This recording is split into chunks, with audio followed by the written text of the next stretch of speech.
আল্লাহ সুবহানাহু ওয়া তাআলা বললেন ওয়াকসিদ ফি মাশইকা ওয়াগদুদ মিন সাউতিকা ইন্না আনকারাল আসওয়াতি লাসাউতুল হামির। আল্লাহ তাআলা বলেন, হে আমার প্রিয় সন্তান, লুকমানের মাধ্যমে বলতেছেন, হে আমার প্রিয় সন্তান, তুমি মধ্যম পন্থা অবলম্বন করবে চলার ক্ষেত্রে এবং আওয়াজকে নিচু করে দিবে, ঠান্ডা মেজাজে কথা বলবে, ঠান্ডা মাথায় কথা, শান্তভাবে কথা বলবে। নিশ্চয় আল্লাহ তাআলার কাছে গাধার আওয়াজ বড় নিকৃষ্ট। কেমন যেন আল্লাহ তাআলা বুঝাইতে চান, যারা উদ্ভট আচরণ করে, মেজাজ খারাপ করে, ব্যবহার খারাপ করে, তাদের আওয়াজ আল্লাহ গাধার মতো নিকৃষ্ট আওয়াজের মতো ব্যবহার করলেন। অর্থাৎ প্রতিবেশীর সাথে, অভাব দরিদ্র মানুষদের সাথে, যারা দরিদ্র মানুষ এদের সাথে, অসহায় মানুষ এতিম মিসকিনদের সাথে খারাপ আচরণ করে, এদের কথা, এদের আওয়াজ আল্লাহ তাআলা গাধার মতো আওয়াজের মতো আল্লাহ তাআলা বললেন। যে যাদের আওয়াজ অল্পতে রেগে যায়, মানুষকে তুচ্ছ তাচ্ছিল্য করে, রাগান্বিত হয়ে কথা বলে, মানুষকে ধমক দেয়, মানুষকে ছোট মনে করে, এদের আওয়াজকে আল্লাহ গাধার আওয়াজের সাথে তুলনা করলেন এবং বললেন, ওই আওয়াজ, ওই মানুষদের আওয়াজ আমি আল্লাহর কাছে পছন্দ না। আল্লাহ সুবহানাহু ওয়া তাআলা বললেন, যে দিন প্রতিদান দেওয়া হবে, অর্থাৎ কিয়ামতের দিন, আজর দেওয়ার দিন, প্রতিদান দিবসের দিন, যে দিন প্রতিদান দেওয়া হবে, ওই দিন যে ব্যক্তি জাহান্নাম থেকে মুক্তি পাবে এবং জান্নাতে প্রবেশ করতে পারবে, জান্নাতে দাখিল হতে পারবে, আল্লাহ তাআলা বলেন ফাকাদ ফাজ, ওই ব্যক্তি হলো প্রকৃত সফল। যে ব্যক্তি জাহান্নাম থেকে মুক্তি পাবে কিয়ামতের দিন এবং জান্নাতে প্রবেশ করবে, সেই সফল। দুনিয়াতে যত অট্টালিকা, যত প্রাসাদ, যত সম্পদ থাকুক না কেন, সে সফল নয়। ঠিক কিনা ভাই? ওয়ামাল হায়াতুদ দুনিয়া ইল্লা মাতাউল গুরুর। আল্লাহ তাআলা বলেন, এই দুনিয়ার পার্থিব জীবন হলো ছলনাময় মিথ্যা সংরক্ষণের জায়গা। ছলনাময় ছাড়া আর কিছুই নয়, মিথ্যার আশার একটা জায়গা। তেজন্য ভাই, এই পৃথিবীতে আমাদের যত সম্পদ হোক না কেন, আমরা সফলতার চূড়ান্ত পর্যায়ে দুনিয়াতে সম্পদ থাকার মাধ্যমে নয়, যদি আমাদের আখিরাত ভালো হয়, কিয়ামতের কঠিন দিনে জাহান্নাম থেকে মুক্তি পেতে পারি, জান্নাতে প্রবেশ করতে পারি, তাহলেই না আমরা সফল হতে পারব। ঠিক কিনা ভাই? তো এই সফলতা অর্জন করতে হলে আমাদেরকে কিছু নসিহত আল্লাহ সুবহানাহু ওয়া তাআলা করেছেন, যা বিগত জুমাগুলো থেকে করে আসতেছি। আজকেও তার ইতি একটু টানব এবং সামনে আলোচনা করব ইনশাআল্লাহ। এই জন্য এই সফলতার জন্য লুকমান আলাইহিস সালাতু ওয়াস সালাম তার সন্তানকে নসিহত করেছেন। এই জন্য মৌলিকভাবে যদিও 8 থেকে 10টা পাওয়া যায়, কিন্তু পৃথক পৃথক ভাগ করলে অনেকগুলা নসিহত লুকমান আলাইহিস সালাতু ওয়াস সালাম করেছেন। যে এই নসিহত করার মাধ্যমে গোটা পৃথিবীর মানুষদেরকে জানিয়ে দিয়েছেন যে এই নসিহতগুলা যারা মানবে তারা সফলতা অর্জন করতে পারবে। বলুন সুবহানাল্লাহ। এই জন্য লুকমান আলাইহিস সালাতু ওয়াস সালাম সন্তানদেরকে নসিহত করার মাধ্যমে গোটা পৃথিবীর মানুষদেরকে যেন এলান করে দিয়েছেন, ও দুনিয়ার অভিভাবকবৃন্দ, তোমরাও তোমাদের সন্তানদেরকে এমনভাবে নসিহত করবে, তোমাদের সন্তানেরা যেন এই নসিহতগুলা পালন করে নেওয়ালা হয়ে যায়। খুবই গুরুত্বপূর্ণ নসিহত, আমাদের প্রত্যেকের জন্য জরুরি। এই নসিহত আমরা আমাদের নসিহত করার মতো অভ্যাস নাই, এবং যাদেরকে করব তাদের মানার মাদ্দা নাই। লুকমান আলাইহিস সালাতু ওয়াস সালাম তার সন্তানকে নসিহত করলেন, ও আমার প্রিয় সন্তান, তুমি আল্লাহর সাথে কাউকে অংশীদার সাব্যস্ত করবে না, আল্লাহর সাথে শিরিক করবে না। শোনো, শিরিক হলো সবচাইতে বড় গুনাহ। জুলুমদের মাঝে সবচাইতে বড় জুলুম হলো শিরিক করা। সন্তানকে বললেন তুমি শিরিক করবে না, আল্লাহর সাথে অংশীদারিত্ব ছেড়ে দিবা। 2 নম্বরে নসিহত করলেন পিতামাতার সাথে সৎ আচরণ করবে, পিতামাতার সাথে সৎ আচরণ করবে। কারণ মা একজন সন্তানকে কষ্টের পর কষ্ট সহ্য করেছে, সন্তানকে পেটে ধারণ করেছে, সন্তান প্রসব করার জন্য প্রসব ব্যথা সহ্য করেছে, 24টি মাস দুধ পান করিয়েছে। এই জন্য আল্লাহ তাআলা বললেন তুমি পিতামাতার সাথে সদাচরণ করবে। তারপরে সুলতান হযরতে লুকমান হাকিম সন্তানকে আবার নসিহত করলেন, শোনো আমার সন্তান, তুমি অপরাধ যদি সরিষার দানা পরিমাণ করো, যত ছোট্ট থেকে ছোট্ট গুনাহ করো না কেন, তোমার অপরাধ যতই ছোট হোক না কেন, সরিষার দানা পরিমাণ যদি তোমার অপরাধ হয়, যদি কোনো পাপ কাজ হয়, এটা যদি তুমি কোনো পাথরের মধ্যে লুকায় রাখো, জমিনের মধ্যে লুকায় রাখো, আকাশে লুকায় রাখো, আল্লাহ তাআলা কিয়ামতের দিন এটা উপস্থিত করবেন।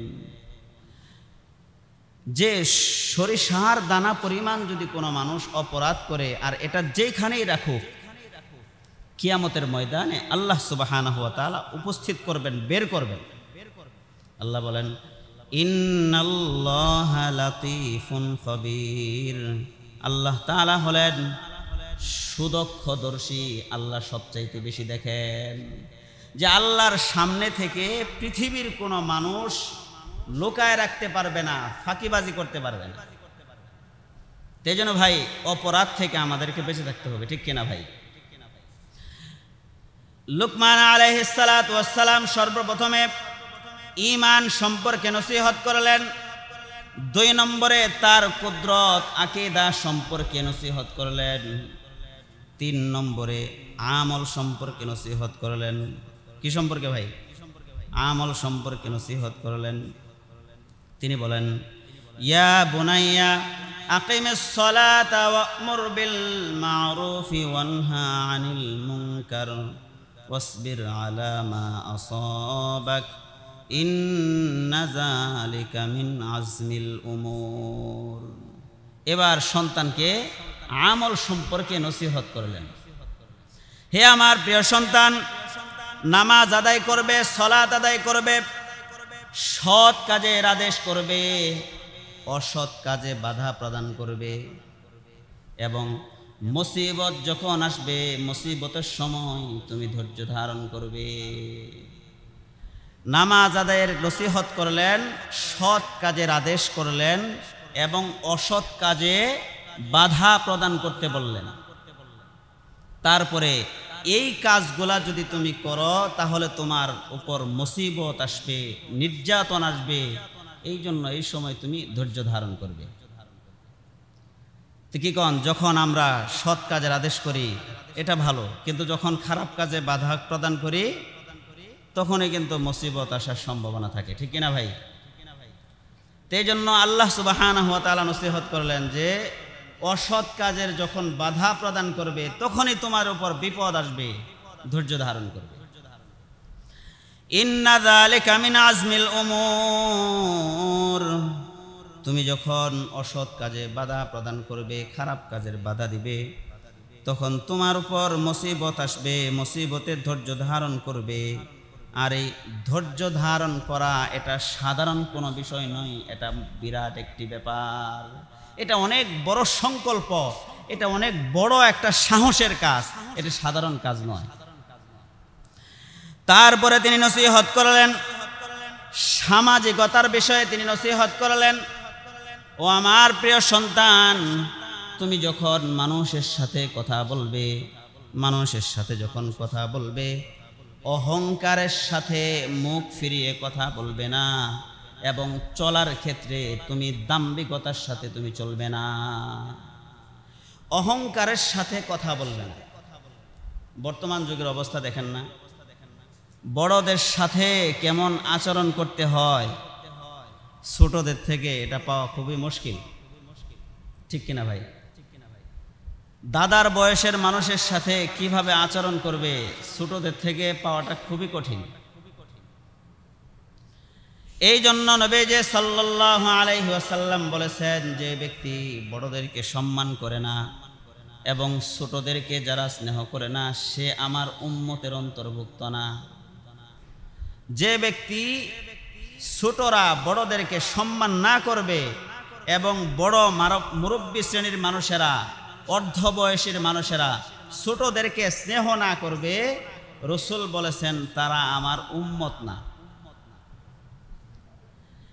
এই জন্য লোকমান হাকিম সন্তানকে বললেন, তুমি মানুষের সাথে যখন কথা বলবে, মুখ ফিরে অহংকারের সাথে কথা বলবে না, এবং যখন তুমি চলবে তখন দম্ভ ভরে অহংকারের সাথে চলবে না। কারণ আল্লাহ তাআলা বলেন, আল্লাহ তাআলা কোনো অহংকারীকে, কোনো হিংসুককে আল্লাহ তাআলা কখনো পছন্দ করেন না, অহংকারী ব্যক্তিকে পছন্দ করেন না। লোকমান হাকিম সন্তানকে আরো কিছু নসিহত করেছেন। সন্তানকে বললেন, ও আমার সন্তান, যখন মানুষের সাথে কথা বলবে, মানুষ যখন কথা বলবে, যতক্ষণ পর্যন্ত তার কথা শেষ না হয় ততক্ষণ তুমি কথা বলবা না। যেমন একজন আরেকজনের সাথে কথা বলতেছে, কথার মাঝখানে কিন্তু কথা হয়ে যায়, এটা আদবের খেলাফ ভাই। হ্যাঁ, সময় কম থাকলে তাহলে তার কাছে বলে নেন যে ভাই আমার একটু সময় কম। কিন্তু লুকমান কত ভদ্রতা তার সন্তানকে শিখাইতেছেন, যখন সন্তান তুমি মানুষের সাথে কথা বলবে, তার কথা শেষ হওয়ার আগ পর্যন্ত তুমি কথা বলবে না, ওনার কথা শোনার পরে, শেষ হওয়ার পরে তুমি কথা বলবে। তারপরে লুকমান হাকিম বলেন যে তুমি যে মজলিসে যাবে, কোনো সেমিনার, কোনো অ্যাসেম্বলিতে যখন যাবে, তখন যদি দেখো আল্লাহর জিকির সম্পর্কে আলোচনা না হয়, আল্লাহর জিকির না হয়, অর্থাৎ আল্লাহর বড়ত্ব মহত্বের কথা যদি না হয়, সেই মজলিসে তুমি বসবা না। চিন্তা করেন। কিন্তু আমাদের সন্তানেরা কোথায়? অভিভাবক আমরা নসিহত ওইভাবে করি না। আমাদের সন্তানেরা যেখানে আল্লাহর জিকিরের কথা হয় সেইখানে উদাসীন, আর নাটক গান বাজনারও এখানে ভিড় বেশি, ঠিক কিনা ভাই? এগুলো আমাদেরকে বর্জন করতে হবে। তাহলে এটা খুবই গুরুত্বপূর্ণ বিষয় যে সন্তানদেরকে অহংকারে না শেখানো, কথা বলার ক্ষেত্রে আদব কায়দার ব্যাপারে এটা আমাদের একেবারে জরুরি বিষয়।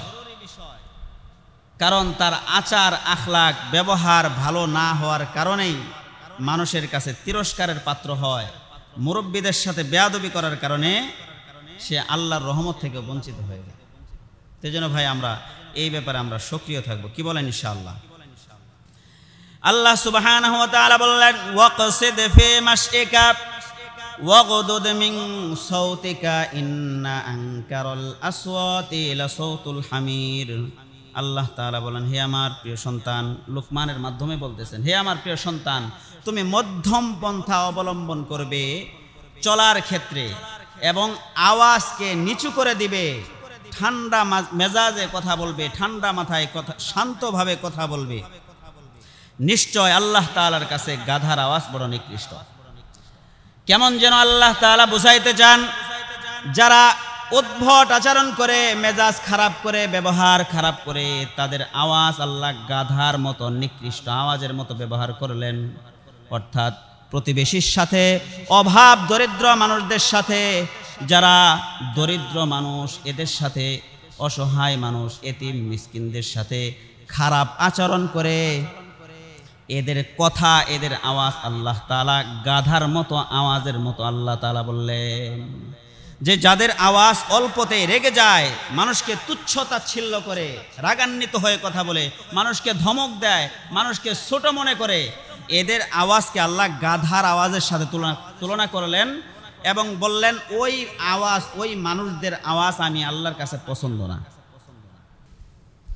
প্রিয় ভাইরা আমার, এই নসিহতগুলো যদি আপনি আমি গ্রহণ করতে পারি, আমরা ওই যে প্রথম কথা বলেছিলাম, যে ব্যক্তি সফল হতে চায় ওই ব্যক্তি তো সফল তখন হবে যারা জাহান্নাম থেকে মুক্তি পাবে, কিয়ামতের দিন জান্নাতে প্রবেশ করতে পারবে, তারাই হলো সফল। তো এইখানে আল্লাহ সুবহানাহু ওয়া তাআলা বললেন, লুকমানে হাকিমের যে নসিহতগুলা যদি মানুষেরা করে এবং এই নসিহতগুলা যদি গ্রহণ করে তার বাস্তবায়ন করতে পারে, এই ব্যক্তিগুলা আখিরাতের জিন্দেগিতে সফলতা অর্জন করতে পারবে। বলেন সুবহানাল্লাহ। এবার আল্লাহ সুবহানাহু ওয়া তাআলা আমাদের কিছু নিয়ামত দিয়েছেন, এই নিয়ামতের কথা আলোচনা করেছেন। আসেন আমরা শুনি। আল্লাহ তাআলা বলেন, আলাম তারা আন্নাল্লাহা সাখখারা লাকুম মা ফিস সামাওয়াতি ওয়া মা ফিল আরদি ওয়া আসবাগা আলাইকুম নিআমাহু যাহিরাতাও ওয়া বাতিনা ওয়া মিনান নাসি মান ইউজাদিলু ফিল্লাহি বিগাইরি ইলমিন ওয়ালা হুদান ওয়ালা কিতাবিম মুনির। আল্লাহ তাআলা বলেন, তারা কি দেখে না আসমান এবং জমিনে যা কিছু আছে? তারা কি দেখে না আসমান এবং জমিনের মধ্যে যা কিছু আছে সব আমি আল্লাহ তাআলা তাদেরকে অনুগত করে দিয়েছে, অর্থাৎ তাদের কল্যাণের জন্য আমি আল্লাহ তাআলা দিয়েছি। তাদের মানে মানুষের কল্যাণের জন্য দিয়েছেন। কাদের কল্যাণের জন্য? আমাদের কল্যাণের জন্য দিয়েছেন। কি দিয়েছেন?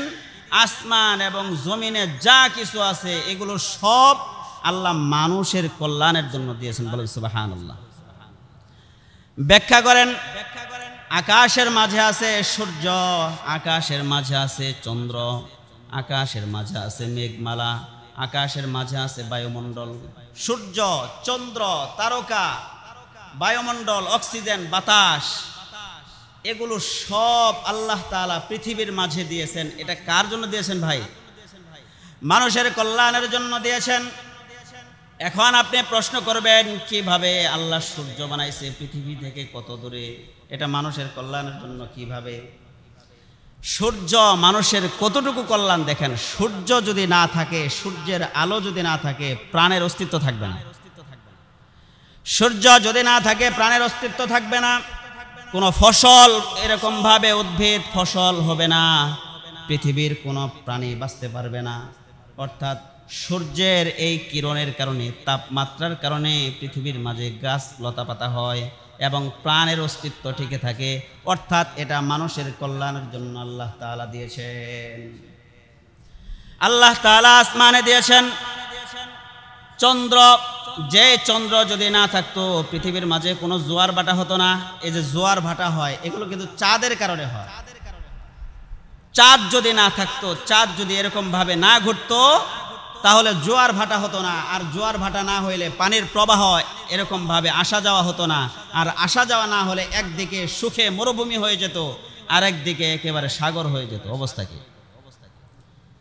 আল্লাহ তাআলা আরো বলেছেন, চাঁদ আমি আল্লাহ তাআলা দিয়েছি মানুষের তারিখ নির্ধারণের জন্য। যদি চাঁদ না থাকতো আমরা তারিখ নির্ধারণ করতে পারতাম না। রমজান কোন মাসে আসবে আমরা জানতাম না। ঈদুল আযহা কবে আসতো আমরা জানতাম না। ঈদুল ফিতর কবে আসতো আমরা জানতাম না। মুহররম কবে আসতো আমরা কিছুই জানতাম না। চাঁদ যদি না থাকতো এই তারিখ, রমজান কবে আসবে, ঈদুল ফিতর, ঈদুল আযহা কবে আসতো কিছুই জানতাম না। তাহলে চাঁদ বোঝা যায় আমাদের উপকারের জন্য দিয়েছেন। আর বাতাস, অক্সিজেন ছাড়া আপনি 2 মিনিট টিকতে পারবেন না। ঠিক কিনা ভাই?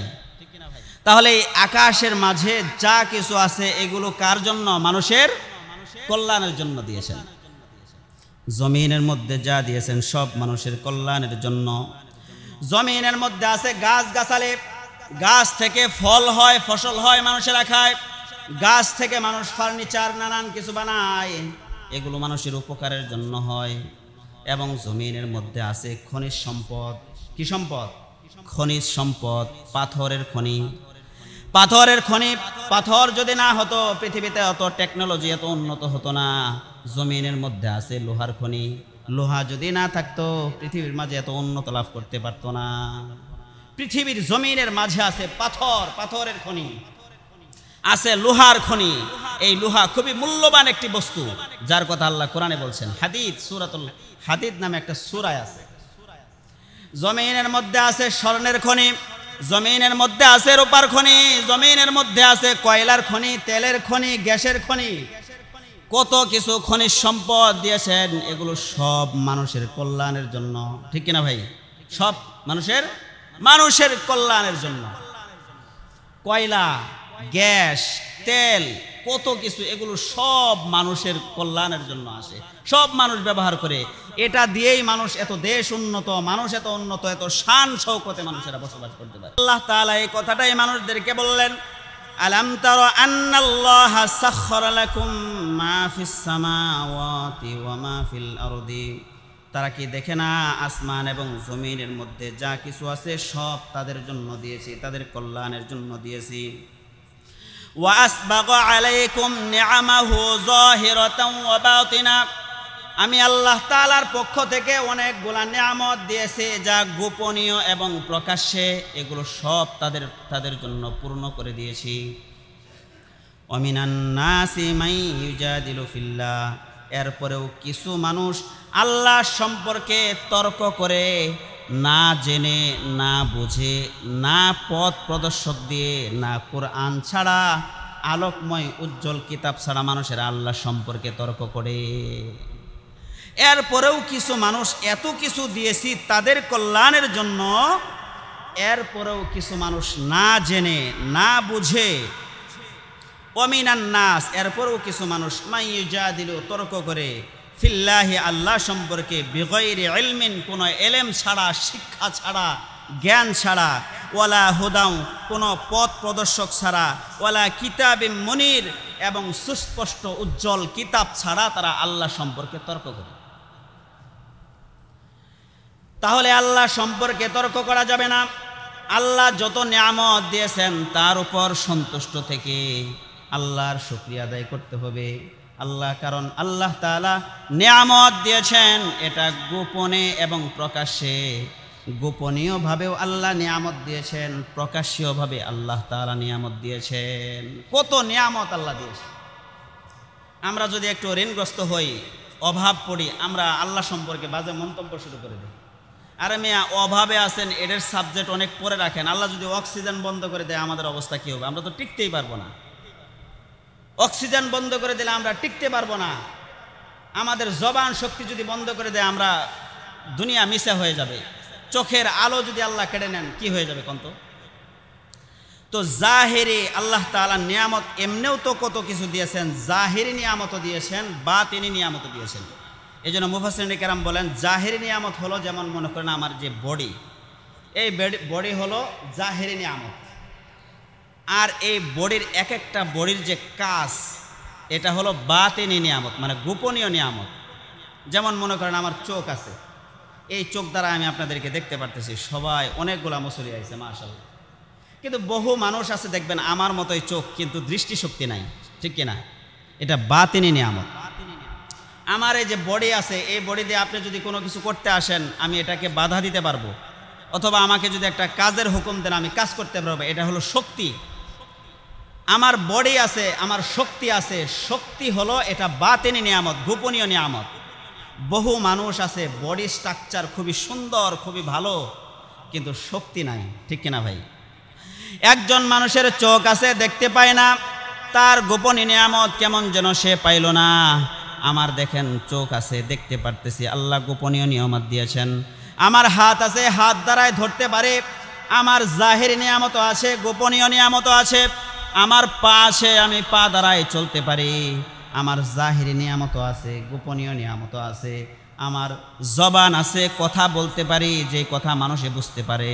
এটা জাহিরি নিয়ামত আল্লাহ তাআলা দিয়েছেন, এবং বাতিনি নিয়ামত আল্লাহ তাআলা দিয়েছেন। এত কিছু নিয়ামত দিলেন, তারপরেও কি শুকরিয়া আদায় করবো না আল্লাহর?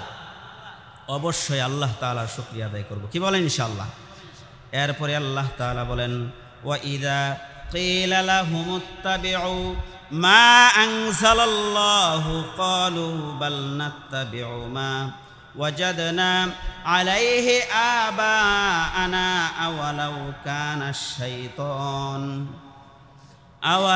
كان الشيطان يدعوهم إلى عذاب السعير আল্লাহ তাআলা বলেন যখন তাদেরকে বলা হয় ওয়াইদা কিলা লাহুমুত্তাবিউ যখন তাদেরকে বলা হয় যে তোমরা আল্লাহর ইত্তেবা করো আল্লাহ তাআলা যা নাজিল করেছেন তার ইত্তেবা করো মানে হলো কোরআন পড়ো কোরআন মানো ক্বালু তারা জবাব দেয় বাল নাত্তাবিউ আমরা ইত্তেবা করব আমরা অনুসরণ করব আমরা মানব তাদেরকে যখন বলা হয় তোমরা ইত্তেবা করো আল্লাহর পক্ষ থেকে যা নাজিল হয়েছে তাকে তোমরা মানো তখন তারা জবাব দেয় হ্যাঁ আমরা মানব তবে কোরআন মানব না কি মানব না কোরআন মানব না কি কয় দেখেন মা ওয়াজাদনা আলাইহি আবাআনা আওয়ালাউ কানা আশ-শাইতানু ইয়াদউহুম ইলা আযাবিস সাঈর তারা বলে আমরা ইত্তেবা করব তবে কোরআন মানব না আল্লাহর পক্ষ থেকে যা নাজিল হয়েছে তা মানব না বরং আমরা মানব কি আলাইহি আবাআনা আমরা যার উপর পেয়েছি আমাদের পিতৃপুরুষদেরকে মানে পূর্বপুরুষদেরকে যার উপর পেয়েছি এটাকে আমরা ইত্তেবা করব এটাকে আমরা মানব আওয়ালাউ কানা আশ-শাইতানু ইয়াদউহুম ইলা আযাবিস সাঈর যদিও ওই পিতৃপুরুষদেরকে শয়তান তাদেরকে প্রজ্বলিত আযাবের দিকে আহ্বান করে সেটাকে আমরা মানব অর্থাৎ ওটা যদি ধ্বংসও হয় গজবও হয় শাস্তিও হয় আযাবও হয় সেটাই আমরা মানব আল্লাহর আইন মানব না আল্লাহর কোরআন মানব তাই জন্য ভাই এটার থেকে আমার নসিহতের বিষয় হলো আমাদেরকে আল্লাহর পক্ষ থেকে নসিহত মানতে হবে আল্লাহ অগণিত অসংখ্য নিয়ামত দিয়েছেন সেই নিয়ামত আমরা ভোগ করতেছি এই নিয়ামত ভোগ করার পরেও যদি আমরা আল্লাহর শুকরিয়া আদায় না করি আল্লাহর আইন না মানি কিয়ামতের ময়দানে জিজ্ঞাসিত করা হবে এই জিজ্ঞাসার অনুপাতে তাদেরকে শাস্তি প্রদান করা হবে এটার আলোচনা সামনে আসতেছে আজকে সময় পাবো না আল্লাহ তাআলা আমাদেরকে এই কথাগুলোর উপর আমল করার তৌফিক দান করে সবাই বলে আমিন ওয়া আখির দাওয়ানা আনিল হামদুলিল্লাহি রাব্বিল আলামিন।